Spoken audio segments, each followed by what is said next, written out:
رحمان ہمیں یہ مخلوق ہوتے ہوئے میری رحمت سے مایوس نہیں ہوئی، میں خالق ہوتے ہوئے کہ نہیں کس طرح ان کو جہنم میں ڈال۔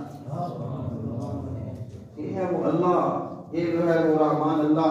ایک بات یہاں پہ میں یہ ساری بات سمجھانے کے لیے عرض کر رہا تھا، جو رحمان کریم مہربان اس حد تک رؤوف و رحیم ہے، آیا وہ دنیا میں انسان کو ایسے چھوڑ دے گا یا کوئی ایسا ہر دور میں رکھے گا کہ جو وہ یہ بتائے کہ یہ رستہ اس رحمان کی طرف جاتا ہے اور یہ شیطان کی طرف جاتا ہے؟ جب وہ بروز قیامت بھی بندوں کو اپنی رحمت سے مایوس نہیں ہونے دیتا، تو رحمت دو عالم کے بعد آخری نبی کے اس دنیا سے چلے جانے کے بعد قیامت تک آنے والی مخلوق کو ایسے بے آسرا اور بے رہنما چھوڑ سکتا ہے؟ عقل کا فیصلہ۔ ماہ رجب المرجب ہے، ماشاءاللہ سے آپ میرے خیال میں جشن سن کے پور ہو چکے ہوں گے، تقریباً جو پیمانہ شاید لبریز نہ ہو تو لیکن فل ہونے والا ہوگا۔ چند جملے میں بھی آپ کو مولا امیر کائنات حضرت امیر المومنین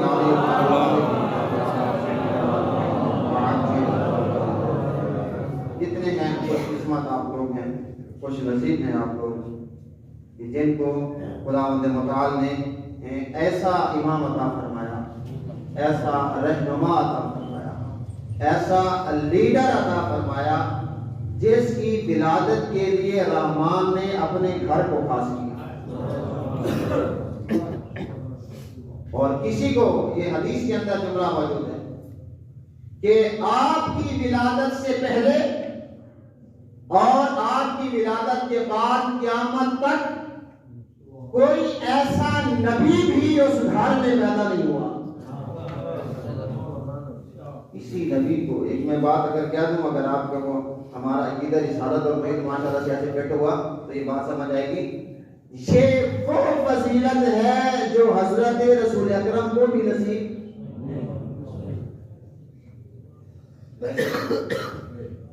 امام علی علیہ السلام کو تو 3 فضیلتیں ایسی ہیں جو ایسی نصیب ہوئی ہیں کہ جو رسالت امام کو بھی نصیب نہیں ہوئی۔ ان میں ایک فضیلت یہ ہے کہ آپ کی ولادت خانہ خدا میں ہوئی جبکہ رسالت امام کی ولادت، اور دوسری یہ فضیلت امیر المومنین کی کہ امیر المومنین کو زوجہ ایسی عطا ہوئی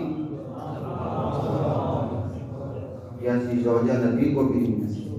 سبحان اللہ۔ اور اگلی بات اگر آپ کی توجہ ہو، مولا امیر کائنات کو اولاد ایسی ملی،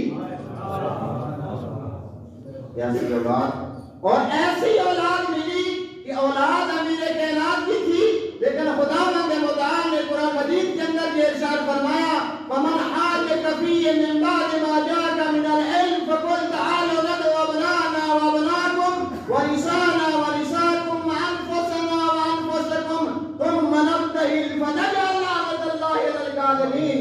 اولاد اور بیٹے امیر کائنات کے تھے، لیکن رحمان نے قرآن میں فرمایا سلبی وہاں سے ہیں لیکن ہیں محمد کے بیٹے۔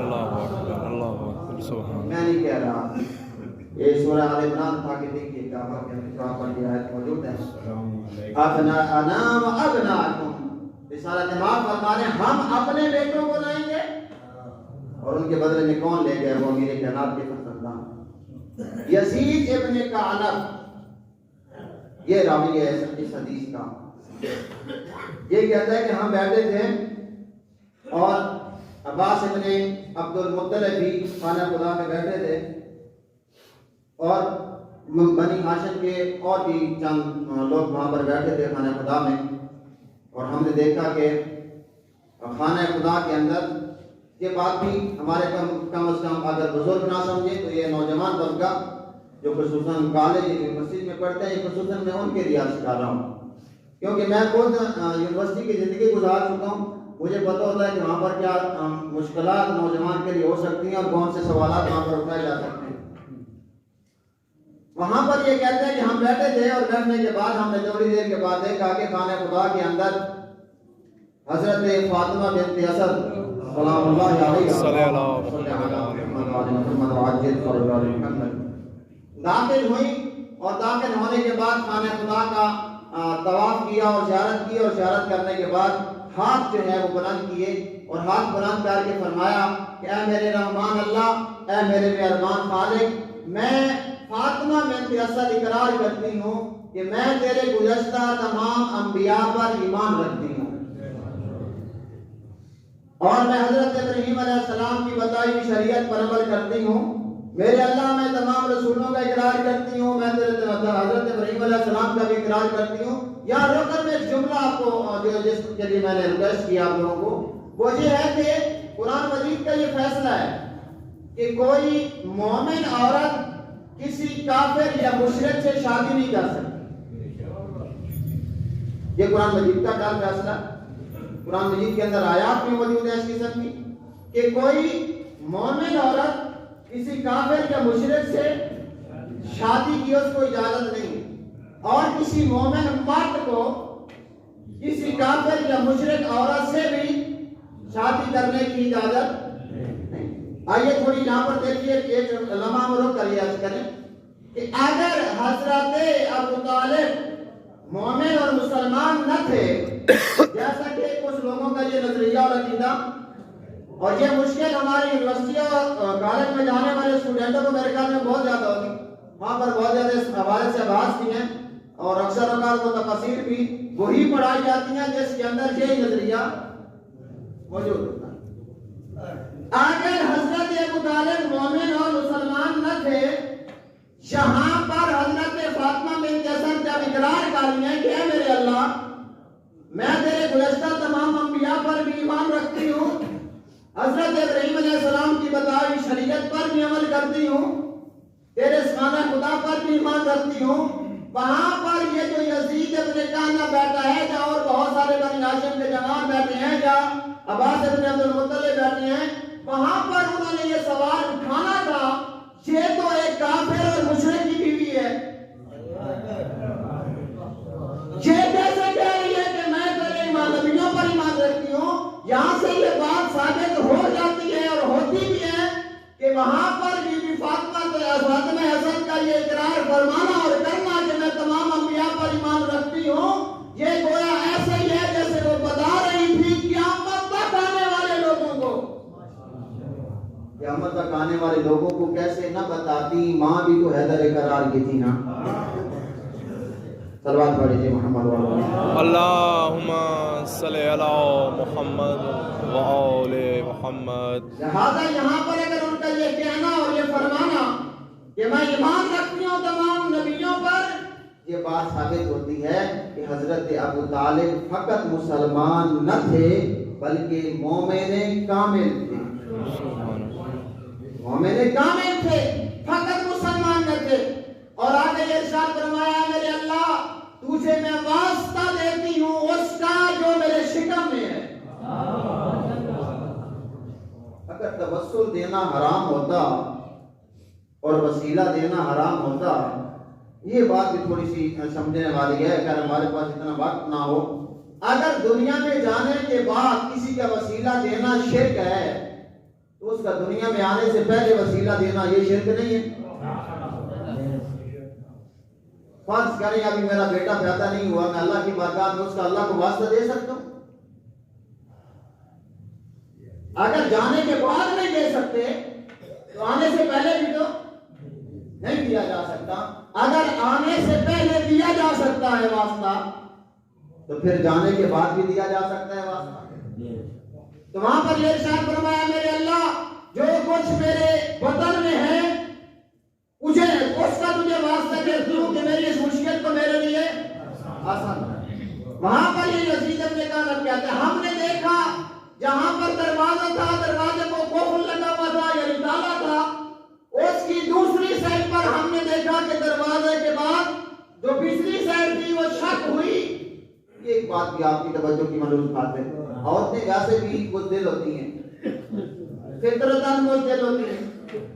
جب نام جو یہاں سے فرض کریں کہ یہ دیوار ہے، اگر وہ تو عورتیں بزدل ہوتی ہیں نا، یہ اگر یہ دیوار پیچھے جھپٹنا شروع ہو جائے تو میرے خیال میں ہم ہی ڈر جائیں گے، ہم مرتے ہیں لیکن پھر بھی ڈریں گے یہ کیا ہو رہا ہے، یہ کیا ہو رہا ہے۔ وہاں پر کہتے ہیں کہ یہ یزید ابن کہنہ کہتے ہیں ہم نے دیکھا جب خانہ خدا کی دیوار شک ہوئی تو مادر علی کو کوئی خوف لاحق نہیں ہوا. دروازے کے اندر گئی, اندر جانے کے بعد جب اندر داخل ہوئی تو پھر وہ کتنا مطمئن ہے ابو طالب. اسے کسی نے بتایا ہوگا نا جا کر کہ ہاں تیری جو زوجہ محترمہ ہے وہ تو خانہ خدا میں ہے, باہر سے تالا ہے, لے کے سارا واقعہ سنایا ہوگا. انہیں تو بہت پریشان ہونا چاہیے تھا, لیکن اگر کافر ہوتے تو پریشان ہوتے. جس پر ان کو یقین تھا, جس پر وہ ایمان رکھتے تھے, جس کے لیے وہ خود خداوند متعال نے ان کو گھر سے وہاں تک بلایا تھا, انہیں پتا تھا, اس لیے پریشان نہ ہوئے. آخری بات آپ کی زحمت کو تمام کروں. 3 دن کے بعد جب باہر آئے رسول اکرم صلی اللہ علیہ وسلم تشریف لائے اور خانہ خدا کے دروازہ کھولا گیا. کھولنے کے بعد جب باہر بی بی آئیں تو بی بی کے چہرے پر کوئی پریشانی کے اثرات نہ تھے, مطمئن, بالکل مطمئن تھی. جب رسالت ماں کے ہاتھوں پر آپ کا اور میرا پہلا امام تاجدار حضرت مولا امیر کائنات تشریف لائے اور آنکھیں کھولی تو حضرت بی بی فاطمہ بنت اسد سے پوچھا, اما جان کہ اس بچہ 3 دن آپ کے پاس رہا ہے, آپ کو کوئی پریشانی؟ کہا اور کوئی پریشانی نہیں, فقط ایک پریشانی ہے کہ ابھی تک اس نے آنکھیں نہیں کھولی. سبحان اللہ. اللہ رسالت کے امام نے پوچھا, ہاں یا علی آپ نے آنکھیں کیوں نہیں کھولی؟ تو ارشاد فرمایا کہ یا رسول اللہ میں کیسے آنکھیں کھولتا, خانہ خدا بتوں سے بھرا ہوا تھا. علی چاہتا تھا سب سے پہلے اس دنیا کے بعد, اس دنیا میں آنے کے بعد سب سے پہلے جس چیز کی زیارت کرے وہ چہرہ مصطفیٰ ہو. اور میں نے اس لیے اپنی نظر کو آپ کے چہرے کے ساتھ خاص کیا. وہاں پر رسالت امام نے ارشاد فرمایا, یا علی اگر آپ نے پہلی نظر میرے لیے خاص کی تو میں مصطفیٰ اللہ کا پیغمبر ہوتے ہوئے یہ وعدہ کرتا ہوں کہ میں نے اپنے علم کے لیے تجھے خاص کیا. اور اس لیے ارشاد فرمایا, وَنَا مَدِينَةُ الْعِلْمِ وَعَلِيٌّ بَابُهَا. اور یہ بھی ارشاد فرمایا مولا امیر کائنات نے کہ رسول اکرم صلی اللہ علیہ وسلم نے مجھے جو تعلیم دی, زکانی زکا, اس طرح مجھے تعلیم چبوائی جس طرح کوئی پرندہ اپنے بچے کو خوراک چبا کر دیتا ہے اسے تاکہ جلدی ہضم ہو سکے. اور ارشاد فرمایا پھر میں نے اس ایک ایک باب سے ہزار باب نکالا. یہ ہے تیرا اور میرا پہلا امام, اتنا بڑا عالم کہ منبر پہ بیٹھ کے فقط پوری کائنات میں جس نے سلونی کا دعویٰ کیا, اس امام کو اللہ نے آپ کا رہنما بنایا, آپ کا لیڈر بنایا, آپ کا امام بنایا, آپ کا پیشوا بنایا. انتہائی معذرت کے ساتھ کیا عرض کر رہا ہوں, پھر کہہ رہا ہوں انتہائی معذرت کے ساتھ, ایسے امام کی ولادت ہو اور ہم امام کی تعلیمات کو ذبح کر رہے ہوں, ہمیں یہ بات پوری لگی ہو. لیکن میرا حق بنتا ہے کہ میں آپ تک یہ پیغام پہنچاؤں گا کہ طالب علم ہونے کے ناطے. دیکھیں میں پیر صاحب کو مانتا ہوں, ہاں میں ان پر جان نشاور کرنے کے لیے تیار ہوں.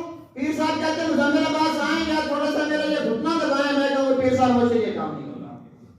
اچھا پیر صاحب کہیں کہ میں غریب ہوں, مجھے کوئی پیسوں کی ضرورت ہے, میں کہوں گا یہ کام بھی مجھ سے نہیں ہوتا. پیر صاحب کہیں چلیے نہیں ہوتا تو وہاں پر جنگ لگی ہوئی ہے, وہ لوگ میرے دشمن ہے, میرا دفاع کرو, میں کہوں گا یہ کام بھی مجھ سے.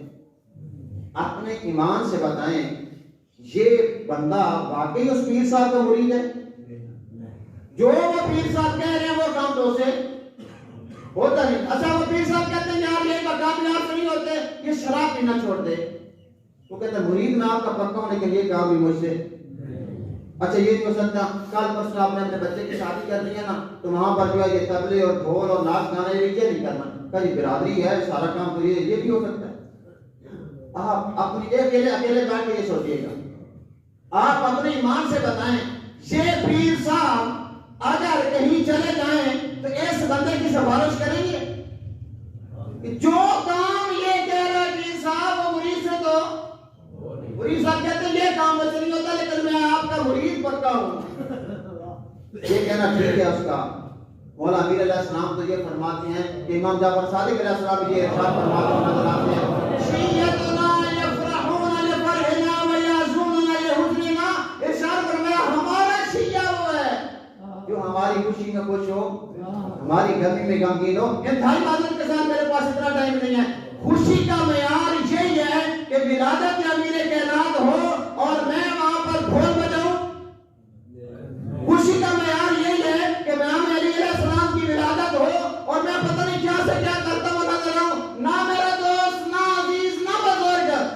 ولادت امیر المومنین ہے تو چلا جا مسجد میں، اگر راضی کرنا ہے امیر المومنین کو تو وہ نمازیں پڑھنا جو امیر کائنات یہ کہتا وہ تو بڑے فقط سے نظر آتا ہے کہ 1002 رکعت تیرا اور میرا آقا پڑھتا تھا، اس کی ولادت پر شکریہ اللہ کا ادا کر کہ میرے اللہ ایک بار پھر تو نے مجھے موقع دیا کہ میں جشن امیر کائنات منا سکوں۔ ایسا نہ ہو کہ میں جشن منا رہا ہوں اپنی طرف سے تو ماشاءاللہ میں بھرپور کوشش کر رہا ہوں، لیکن ہو سکتا ہے کہ میری یہ کوشش میرے نہ مولا کو پسند ہو نہ میرے خالق کو پسند ہو۔